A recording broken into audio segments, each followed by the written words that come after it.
اعوذ باللہ السمیع العلیم من الشیطان اللعین الرجیم بسم اللہ الرحمن الرحیم الحمد للہ رب العالمین وصلی اللہ علی محمد وآلہ الطاہرین اللہم صلی علی محمد وآل محمد معجل فرجہم المفہوم والمصداق المفہوم نفس المعنى بما هو أي نفس الصورة الذهنية المنتزعة من حقائق الأشياء والمصداق ما ينطبق عليه المفهوم أي حقيقة الشيء الذي تنتزع منها الصورة الذهنية المفهوم أو ہے میں نے لکھا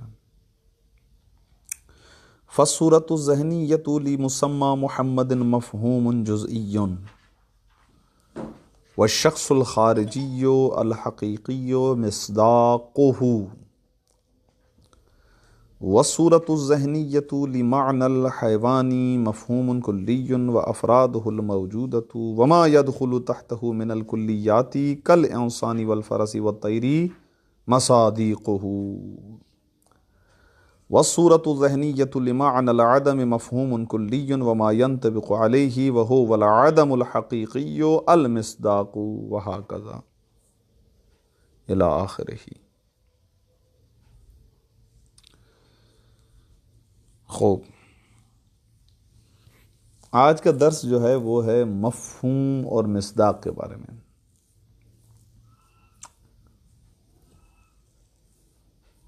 باقاعدہ ایک ہیڈنگ کے ذریعے سے باقاعدہ الگ سے اس کو منضبط کیا ہے انہوں نے۔ یہی وہ بحث تھی جس کے بارے میں نے اشارتاً عرض کیا تھا کہ اگر جزئی اور کلی کی تعریف سے پہلے اسے ثبت کرتے تو کیسا تھا؟ سوال کیا تھا میں نے آپ سے، یاد آیا آپ کو؟ نہیں، کیونکہ وہاں پر لفظ مفہوم استعمال کیا، یدرک الانسان مفہوما، یہ لفظ استعمال کیا تھا نا وہاں پر۔ وہاں اس کا ترجمہ آپ کی خدمت میں عرض کیا تھا کہ مفہوم سے مراد یہاں پر وہی مدلول اور وہی معنی ہے جس کو ابتدائی طور پر پہلے صورت کا نام دیا، صورت سے پھر علم کہا، علم سے پھر معنی کہا، معنی سے پھر مدلول کہا، مدلول سے پھر مفہوم کہا۔ یہ سارے ترتیب میں ایک ہی چیزیں ہیں، صرف زاویے بدل رہے ہیں، اس وجہ سے نام بدل رہے ہیں۔ ٹھیک، بہرحال یہ تو ایک ایسے سوال کیا تھا، میرے ذہن میں آیا تھا، میں نے اس دن آپ سے پوچھا تھا، میں نے کہا آپ بھی غور کریے گا، مجھے بتائیے گا۔ اب یہاں پر مفہوم اور مصداق کی تعریف کرنے جا رہے ہیں، مفہوم اور مصداق کو سمجھانا چاہ رہے ہیں۔ مفہوم اور مصداق کہہ رہا ہے جہاں تک تعلق ہے مفہوم کا، تو مفہوم تو وہی معنی ہی ہے، وہی صورت ہے، وہی صورت ذہنیہ۔ لگے ہاتھ انہوں نے خاص طور پر ساتھ یہ لکھ بھی دیا ہے کہ جن کو ہم اشیاء کے حقائق سے انتزاع کرتے ہیں، لیکن جیسا کہ اس پر ہماری گفتگو سیر حاصل ہو چکی ہے کہ مفہوم کا انتزاع ضروری نہیں ہے کہ ہمیشہ اسی طریقے سے ہو، یہ عرض کر چکا ہوں میں، لیکن ابتدائی طور پر ایسا ہی ہے۔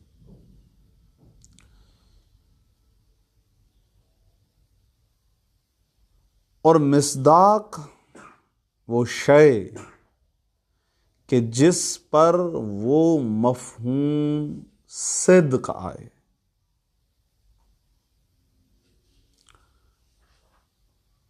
مصداق وہ شے جس پر وہ مفہوم منطبق ہو۔ ٹھیک ہے، اب مصداق کے بیان کو تھوڑا سا جب تفصیل دیں گے تو یہ آپ کو بتائیں گے کہ آقا یہ ضروری نہیں ہے کہ مصداق ہمیشہ خارج میں ہو، ذہن میں بھی ہو سکتا ہے، یعنی آپ اس کو اس طریقے سے ذہن میں نہ لے کر آئیے گا مفہوم و مصداق کو، مفہوم کا تعلق ہمیشہ ذہن سے ہی ہوتا ہے اور مصداق کا تعلق ہمیشہ خارج سے. نہیں، مصداق مفہوم کا جہاں تک تعلق ہے تو صحیح کہہ رہے ہیں، ٹھیک ہے، وہ فٹ ہے کہ معنی وہی ذہنی معنی، لیکن مصداق یہ ضروری نہیں ہے کہ صرف خارج میں ہی ہو. نہیں، خود مفہوم کی طرح مصداق بھی ذہن کے اندر ہو سکتا ہے بلکہ ہوتا ہے.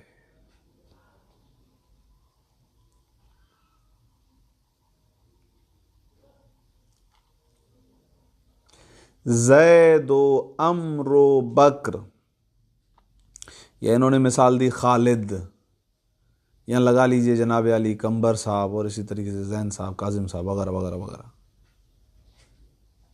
یہ ابھی تک ہم کہیں گے کہ یہ جزئی ہیں، جو مقصود ہیں ہمارے المشار الیہ، یہ جزئی ہیں. ان کا کلی کیا ہے جس کے یہ افراد ہیں؟ وہ ہے انسان.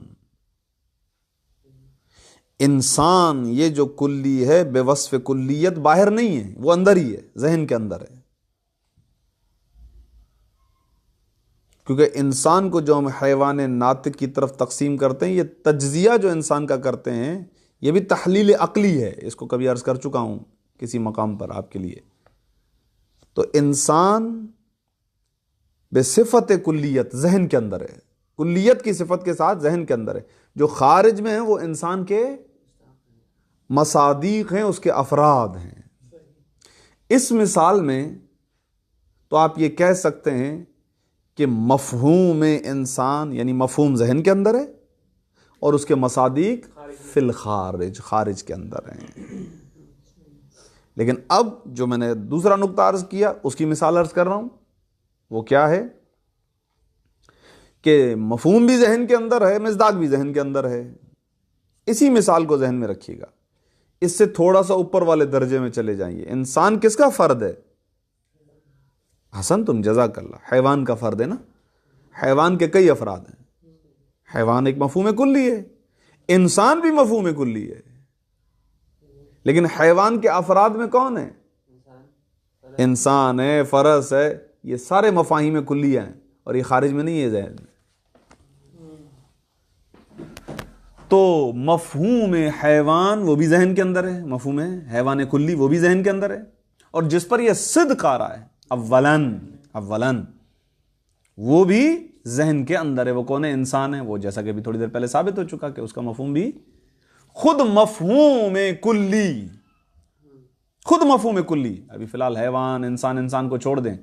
خود مفہوم بما ہو و مفہوم، الکلی بما ہو و کلی، یہ خود ایسا مفہوم ہے کہ جس کا مصداق بھی ذہن کے اندر ہے، خارج میں نہیں ہے. کلی ظاہر ہے، باہر ہے، ہوتا ہی نہیں ہے نا، عرض کر چکا ہوں میں.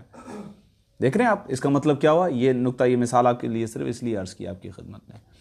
مصداق سے ہرگز قطعاً یہ ذہن میں نہ لائیے گا کہ فی الخارج، ضروری نہیں ہے. اس لیے تعریف کی کیا تعریف کی؟ ما ینطبق علیہ المفہوم، ہر وہ شے کہ جس پر مفہوم صدق ہے، چاہے وہ خارج میں ہو چاہے وہ ذہن کے اندر ہو. بس یہی نقطہ ہے قیمتی. زید بھی تو خود ایک ایسا مفہوم ہے کہ جو خارج میں نہیں ہے، اس کے مصداق خارج میں ہے نا. زید کا مصداق نہیں، ایسا نہیں. زید خود خارج میں، زید خارج میں، انسان خارج میں، انسان بھی خارج میں ہے نا. کہاں ہے؟ ہم انسان، آپ کا ذہن ہے.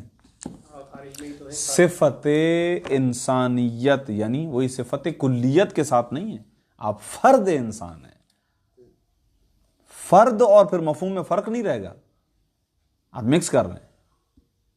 آپ فرد ہیں، آپ پر انسان کو حمل کر سکتے ہیں، وہ الگ چیز ہے. حمل کرنا صحیح ہے اور تو کر سکتے ہیں، کوئی حرج نہیں ہے.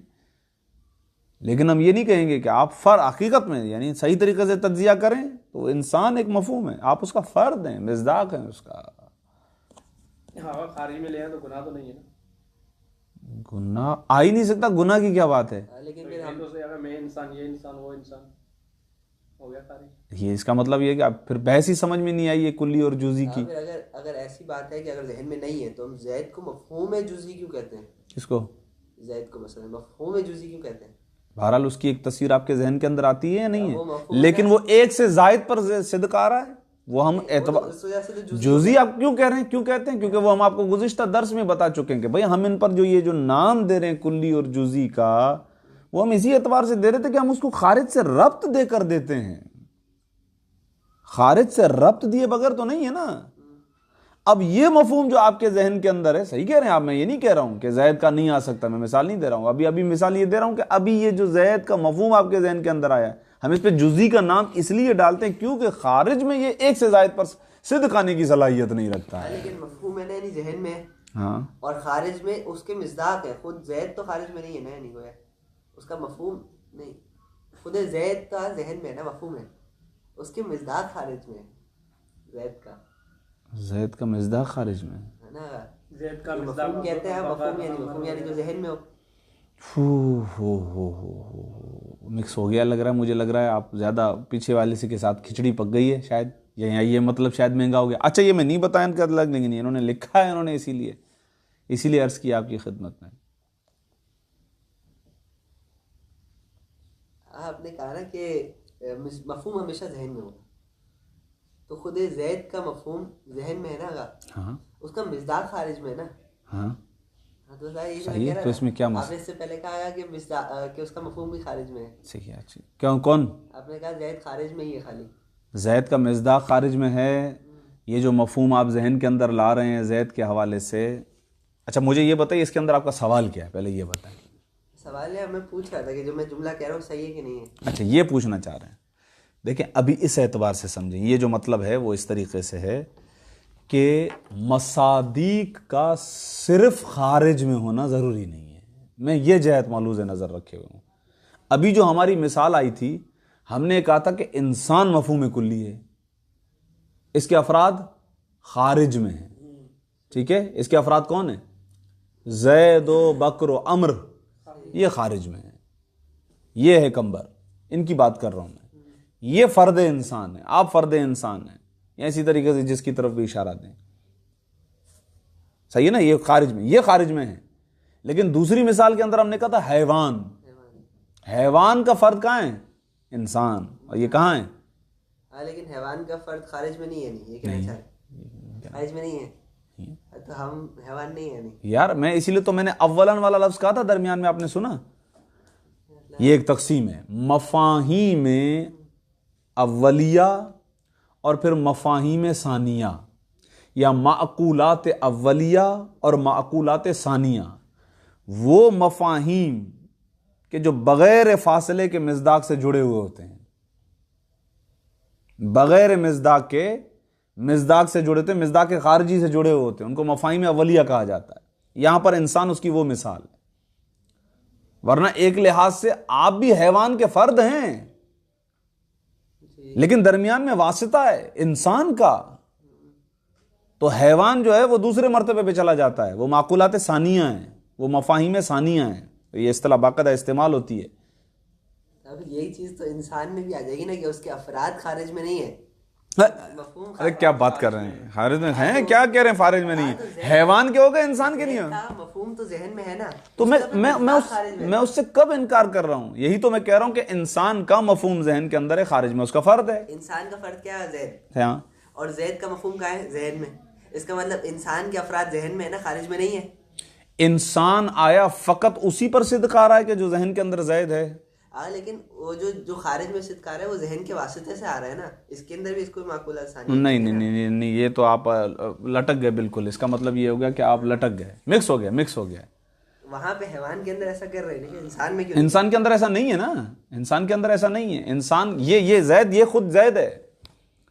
آپ نے کہا تھا کہ زید تو خود ایک مفہوم ہے نا، میں نے کب منع کیا اس چیز سے؟ مصداق ہے نا کمبر، اگر کمبر ہے تو کمبر کا مثال ہے نا کمبر بھائی۔ ابھی یہ مثال ایز اٹ از یہاں پر آ رہی ہے، ٹھیک ہے، یہ ابھی یہاں پر آ رہی ہے، مسمى زید یعنی وہ شخص جو ہے، اس کی ایک تصویر آپ کے ذہن کے اندر آتی ہے، وہ مفہوم جزئی ہے، وہ مفہوم جزئی ہے، اس کا مصداق وہ شخص ہے۔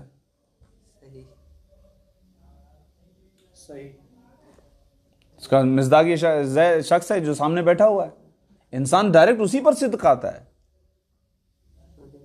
یہ افراد بشر، یہ افراد انسان ہیں، زید و عمر و بکر، مجھے نہیں معلوم، پتہ نہیں کہاں ڈائریکٹ حیوان بھی صرف کھاتا ہے ڈائریکٹ آتا ہے، لیکن فاصلے سے آ رہا نا، یہی تو یہاں پہ سمجھانا چاہ رہے ہیں، دونوں کو الگ الگ کریں گے، اور یہ نقطہ اسی لیے عرض کر رہے ہیں کیونکہ یہ بتلانا چاہ رہے ہیں کہ مفہوم کا مصداق کا تعلق صرف خارج سے نہیں ہے، مصداق ذہن کے اندر بھی ہو سکتا ہے،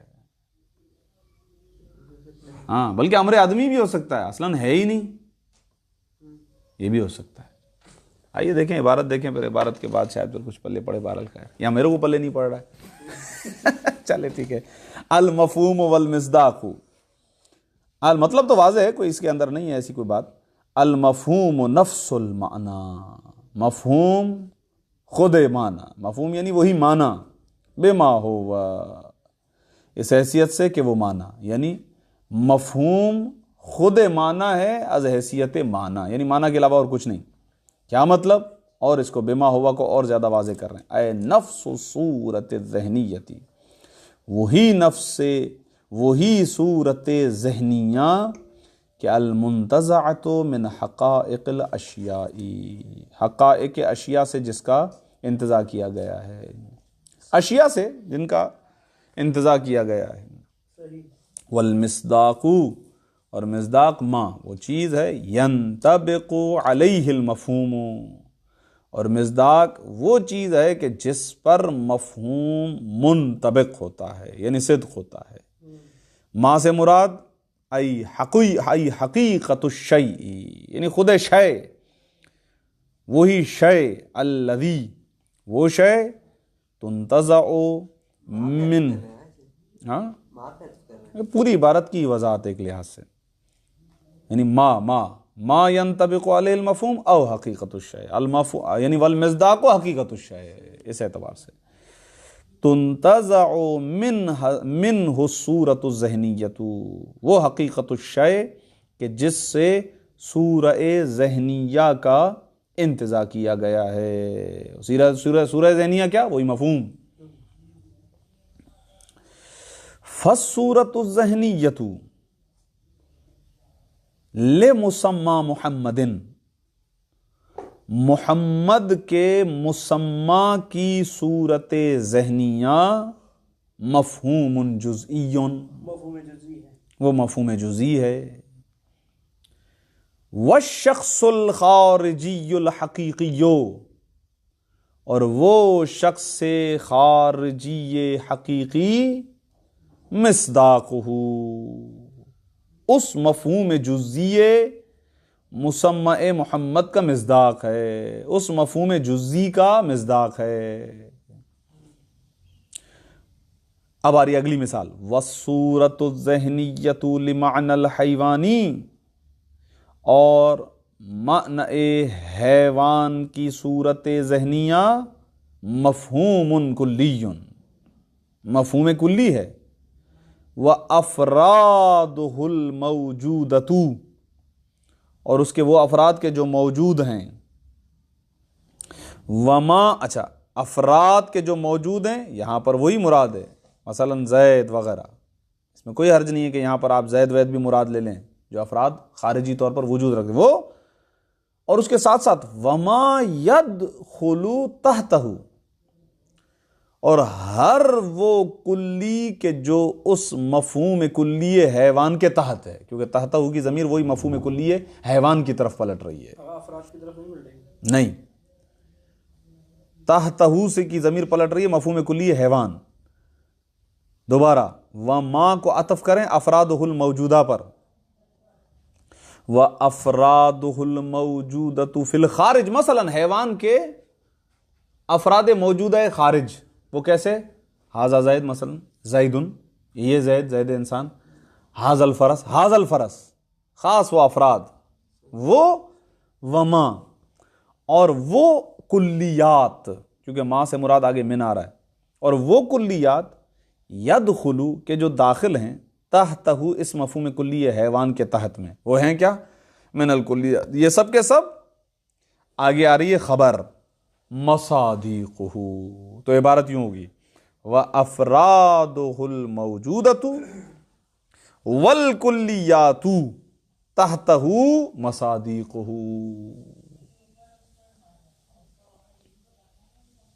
خبر ہے یہ خبر ہے، مبتدا ہے و افراد ہو، اور اس مفہوم کلی حیوان کے افراد کے جو موجودہ ہیں، وما اور وہ تمام تر کلیات کے یدخلو کے جو داخل ہیں تحتہ اس مفہوم کلی حیوان کے ذیل میں، یعنی کون؟ الانسان والفرس والطیر، یہ کلی ہیں، یہ مفاہیم کلیہ ہیں، یہ بھی حیوان کے تحت واقع ہیں۔ آگا یہ افراد بھی مصادیقہ، یہ اس کے مصداق ہیں، البتہ دونوں میں فرق ہو گیا، وہ جو افراد ہاں حیوان کی ہی خبر ہے یہ، البتہ فرق ہو گیا دونوں میں۔ کیا فرق ہو گیا؟ افرادہ الموجودہ اور وما یدخل تحتہ میں کیا فرق ہو گیا؟ ایک اولیہ ہے ایک ثانیہ، ایک خارجیہ ہے اور ایک اولیہ ہے۔ ثانیہ تو خود حیوان ہے، ثانیہ تو خود مفہوم کلی سا ہے، حیوان ہے۔ بھئی یہ زید، یہ گھوڑا، یہ بندر، یہ جو بھی اشارہ کر دیا تو اس کا مطلب یہ کہ وہ تو جزئی ہو گیا نا، یہ افراد ہیں، اسی حیوان کے افراد ہیں، البتہ یہ مصادیق خارجیہ ہیں، اور وہ انسان، فرس، وہ مصداق ذہنیہ ہے، مصادیق ذہنیہ، یہ فرق ہو گیا۔ یعنی اس مفہوم حیوان کے دو طرح کے مصادیق ہو گئے۔ ہاں تو اب ہم معذرت مزاج ذہنیہ کو مفہوم کہہ سکتے ہیں؟ جی ہے ہی مفہوم ذہن میں جو بھی ہے مفہوم ہے، ٹھیک ہے نا۔ اس کا مطلب کیا ہو گیا کہ مفہوم اور مصداق دونوں یہ چیزیں بھی نسبی ہو گئیں۔ نسبی ہوگی کیا مطلب؟ ہو سکتا ہے ایک چیز مفہوم ہو، وہی چیز مصداق بھی ہو۔ انسان، لیکن جہت بدلیں گے نا، انسان حیوان کی بنسبت مصداق ہے۔ انسان کو اگر اپنے اوپر والے سے نسبت دیں تو اس کی بنسبت یہ اس کا مصداق ہے، لیکن اسی انسان کو اگر زید و بکر و عمر و خالد وغیرہ کی طرف نسبت دیں تو مفہوم ہو گیا، مفہوم اولی۔ احسن، تم براہ راست اپنے افراد سے یہاں پر یہ رابطے میں براہ راست ان پر صدق آ رہا ہے نا، بغیر فاصلے کے۔ اس عبارت کا ترجمہ ہو گیا تو نیچے آ رہا ہوں۔ وَالصُّورَةُ الذَّهْنِيَّةُ لِمَعْنَى الْعَدَمِ، تیسری مثال کہ جہاں اصلاً واقعاً خارج میں کچھ ہے ہی نہیں، ہاں خارج میں کچھ ہے ہی نہیں۔ اگر عدم کے معنی کی بھی بہرحال ایک صورت آپ کے ذہن کے اندر ہے، عدم مفہوم کلی ہے، نہ ہونا، اس کو تصور کیا جا سکتا ہے نہیں کیا جا سکتا؟ بالکل کیا جا سکتا ہے۔ وجود کے مقابلے میں کیا ہے؟ عدم۔ آپس میں کیا ہے؟ یہ کون سا تقابل ہے؟ وجود و عدم۔ جی نہیں، ایک منٹ، کمبر سے تو پوچھے نا، کمبر کہہ رہے تھے سیوتی نہیں، منطقل کر رہا ہوں۔ ہاں بھائی، وجود و عدم پیچھے گزرا۔ وَالصُّورَةُ الذَّهْنِيَّةُ لِمَعْنَى الْعَدَمِ، عدم کے معنی کی صورت ذہنیہ مفہوم کلی، کون سا آئے گا؟ وَمَا يَنْطَبِقُ عَلَيْهِ، اور ہاں نہیں یار ایسا نہیں کرو، وَمَا يَنْطَبِقُ عَلَيْهِ، اور وہ کہ جس پر یہ مفہوم کلی عدم منطبق ہو رہا ہے، وَهُوَ الْعَدَمُ الْحَقِيقِيُّ، اور وہ ہے کیا؟ وہ عدم حقیقی ہے۔ کہہ رہے وَمَا يَنْطَبِقُ عَلَيْهِ مِصْدَاقُهُ، وما مبتدا ہے اور مصداق اس کی خبر ہے۔ لفظی ترجمہ کر رہا ہوں۔ وَالصُّورَةُ الذَّهْنِيَّةُ لِمَعْنَى الْعَدَمِ، معنی عدم کے لیے جو سورہ ذہنیہ ہے وہ صورت مفہوم کلی، وہ مفہوم کلی ہے۔ وما، اور وہ شے، ینطبق، جس پر، علیہ کی ضمیر وہی مفہوم کلی، بلکہ وہ شے، ماں کی طرف ضمیر پلٹ رہی ہے، وہ شے جس پر یہ مفہوم کلی عدم صدق آ رہا ہے، وہ مصداق ہو، وہ شے اس کا مصداق ہے۔ وہ ہے کیا؟ عدم حقیقی۔ عدم حقیقی، خارج میں کوئی وجود نہیں ہے اس کا، صحیح ہے، ذہن میں اس کی ایک تصویر ہے، عدم کے لیے ایک صورت بنائی ہوئی ہے ہم نے، ایک مفہوم ہمارے ذہن کے اندر ہے، وجود کے مقابلے میں عدم نہ ہونا، اس کو بھی ہم تصور کرتے ہیں، صحیح ہے۔ اگر شریک باری تعالیٰ بولے، شریک باری تعالیٰ، صحیح ہے، شریک باری تعالیٰ معدوم ہے نا، ٹھیک ہے، ہم خود عدم کہیں گے یا شریک باری کہہ لیجئے، یہاں پر عدم کو ہٹا کے شریک باری جو بھی چیزیں عدم ہے خود بخود شامل ہو جائیں گی، خود بخود شامل ہو جائیں گی، جو ہیں ہی نہیں ساری شامل ہو جائیں گی، عدم کے اندر شامل ہو جائیں گی، یعنی وہ کہ جن کا خارج میں کوئی وجود ہی نہیں ہے، ہی نہیں وجود۔ لفت و نظر یہ بھوک و پیاس وغیرہ اس میں شامل ہوں گے؟ نہیں، یہ اس کے اندر شامل نہیں، یہ وجودی چیزیں، عدمی چیزیں نہیں ہیں، وجودی ہیں. ہاں نہیں، لیکن مفہوم و مصداق میں تو شامل مفہوم و مصداق کے اندر تو ساری چیزیں شامل ہیں. اتفاق یہ ہے کہ یہ بھی ذہن کے اندر ہی ہے، لیکن وہ اسی فرق کے ساتھ عرض کیا تھا کہ اگر خود بھوک آ جائے تو وہ خارج ہے. ابھی بات اس کی نہیں چل رہی ہے، وہ تو علم حضوری میں آ جاتا ہے نا. خود بھوک نہیں، وہ جو ہم بھوک پر بات کر رہے ہوں فرض کریں، جیسے ابھی بات کر رہے ہیں، بھوک تو نہیں لگی، ناشتہ واشتہ کیا ہوا ہے، یہ ایسا مفہوم ہے جس کا مصداق مصداق بھی ذہن کے اندر ہی ہے، خارجی نہیں ہے. خارجی نہیں ہے. ابھی تو نہیں، ابھی تو بائی فیری ہیں، بزی ہیں، وہی نماز کے بعد. لفت و نظر، دقت نظر، صحیح ہے، توجہ طلب نظر، یہ مطلب توجہ طلب ہے. یعرف، کتنی مثالیں دی آگا انہوں نے؟ 3 مثالیں دی ہیں. کہہ رہے ہیں یعرف، مثالیں تو 2 ہی دی ہیں. 3 دی نا، حیوان اور محمد. نیچے آدم بھی تو دی، آدم تو حیوان کے ذیل میں دی نا. حیوان کے ذریعے مثالیں تو 3 ہیں. فصورت ذہنیت 1، وصورت ذہنیت 2، وصورت ذہنیت 3. الگ الگ کریں نا. اچھا اچھا چلیں یہ ٹھیک، الگ ہے دونوں مثالوں سے. مطلب 3 مثالیں دی ہیں، عمومی جہت سے بات کر رہا ہوں. صحیح ہے. یعرف من المثال الاولی، مثال اول سے یہ پتہ چل گیا. آگا یعرف معلوم علی الاولی، یعرف عرفان آ گیا من المثال الاولی، مثال اول سے، کہ ان المفہوم، آگا بالتحقیق. اچھا بالتحقیق کا ترجمہ ہوتا ہے انا سے؟ ہوتا ہے. اچھا، ان المفہوم، بلا شبہ مفہوم، قد یکون جزیاً وقد یکون کلیاً.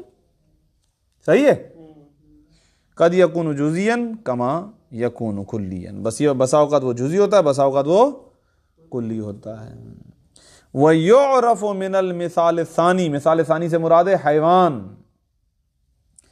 اس سے سمجھ میں آیا کہ ان المصداق، آغا جان یہ جو مصداق ہے، یکون جزئیاً حقیقیاً و اضافیاً. مصداق جو ہوتا ہے، دوسری مثال یعنی حیوان، حیوان کا مصداق تھا انسان، انسان کیا ہے؟ جزئی اضافی بھی ہے. تو مصداق اگر جزئی حقیقی ہو سکتا ہے تو وہ جزئی اضافی بھی ہو سکتا ہے. یعنی اوپر والی مثال میں چونکہ محمد کا جو مسمى تھا وہ جزئی تھا نا، ہاں، تو یہ کہہ رہے ہیں ضروری نہیں ہے کہ جو ہے وہ مصداق ہمیشہ جزئی حقیقی ہو، وہ جزئی اضافی بھی ہو سکتا ہے جیسے انسان. یہ کہنا چاہ رہے ہیں. وَيُعْرَفُ مِنَ الْمِثَالِ الثَّانِي، اور عرفان آ گیا من المثال الثانی، مثال ثانی سے. معرفت ہو گئی، پتہ چل گیا، معلوم چل گیا. کیا پتہ چل گیا؟ گا ان المصداق، آگا جو مصداق ہے. اچھا، اس مثال میں ہمارے مصداق کیا تھے؟ فرض کریں انسان، فرس، طیر. یہ یکون جزئیاً حقیقیاً، جزئی حقیقی بھی ہو سکتے ہیں. جزئی حقیقی کیا مثال بنائی تھی؟ وہ اوپر والا، افرادہ الموجودۃ زید ھذا الفرس، ھذا الفرس، ھذا الحمار، مثلا یہ والا گدھا، یہ والا گھوڑا، یہ والا کہہ دیا. اس کا مطلب اب کوئی اور گھوڑا مراد نہیں ہوتا نا، جزئی ہو گیا.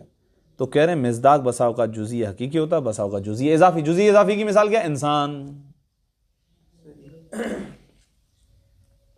وَيُعْرَفُ مِنَ الْمِثَالِ الثَّالِثِ، اور معلوم ہو گیا مثال ثالث سے. مثال ثالث کیا آگا؟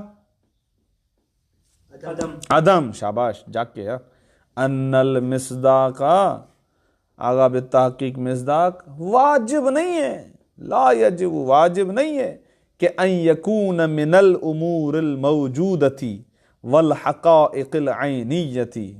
واجب نہیں ہے کہ مصداق ہو امور موجودہ. اب دیکھیں یہ جب کہہ رہے ہیں نا موجودہ، تو اوپر بھی صرف موجودہ کہا تھا. میں نے موجودہ سے خارجیہ کی طرف آپ کو اشارہ دیا تھا کہ یہاں پر لفظ موجودہ بے اعتبار وجود خارجی، اور لفظ خارج کا اطلاقی یہاں پر جب ہوتا ہے یعنی ذہن سے خارج. یہ بھی پیچھے بتا چکا ہوں کہیں پر، ٹھیک ہے نا. تو فرماتے ہیں کہ وہ امور موجودہ میں سے ہو، یہ واجب نہیں ہے. والحقائق العینیہ، اور حقائق عینیہ میں سے ہو، ایسے حقائق کے جن کو آپ دیکھ رہے ہوں. صحیح ہے، یہاں پر حقائق عینیہ سے مراد یہ ہے قابل مشاہدہ ہوں، خارج میں وجود رکھیں. بلکہ یہ پتہ چلا کہ بل المصداق هو کل ما، بلکہ مصداق ان تینوں مثالوں سے تو اب اس کی ایک اور جامع تعریف بن سکتی ہے، اور وہ یہ کہ المصداق هو کل ما، مصداق ہر وہ شے ہے کہ ینطبق علیہ المفہوم، کہ جس پر مفہوم صدق آ جائے، جس پر مفہوم منطبق ہو. وَإِن كَانَ أَمْرًا عَدَمِيًّا، چاہے وہ امر عدمی ہی کیوں نہ ہو، ایسا امر عدمی کہ لا تحقق لہو فی الاعیان، کہ جس کے لیے وجود ہی نہیں ہے. تحقق کا مطلب ہے ثبوت ہی نہیں ہے، وجود ہی نہیں ہے، وجود خارجی ہی نہیں ہے. فی الاعیان، اعیان یعنی وہ اشیاء کہ جن کی حقیقت خارجیہ موجود ہے، جن کی واقعیت موجود ہے، جو واقعاً ایگزسٹ کرتے ہیں خارج میں. کہہ رہے ہیں کہ امر ایسا ہو سکتا ہے کہ مصداق ایک ایسا امر عدمی ہو کہ جس کا واقع ان چیزوں سے کوئی تعلق ہی نہیں ہے، کہ جو چیزیں خارج میں وجود رکھتی ہیں. لفظی ترجمہ کر رہا ہوں کہ بل المصداق، بلکہ مصداق ہو وکل ما، یہ ہر وہ شے ہے ینطبق علیہ کہ جس پر منطبق ہوتا ہے المفہوم، مفہوم. وان کان، اگرچہ کانا وہ مصداق امرن عدمیا، امر عدمی ہو، ایسا امر عدمی لا تحقق لہو کہ جس کے لیے کوئی تحقق نہ ہو، ثبوت نہ ہو، وجود نہ ہو، فی الاعیان ان اشیاء میں کہ جو اعیان ہیں. اعیان یعنی وجود خارجیہ رکھنے والی چیزیں. صلی اللہ علی محمد وآلہ الطاہرین. اللہم صلی علی محمد وآلہ محمد.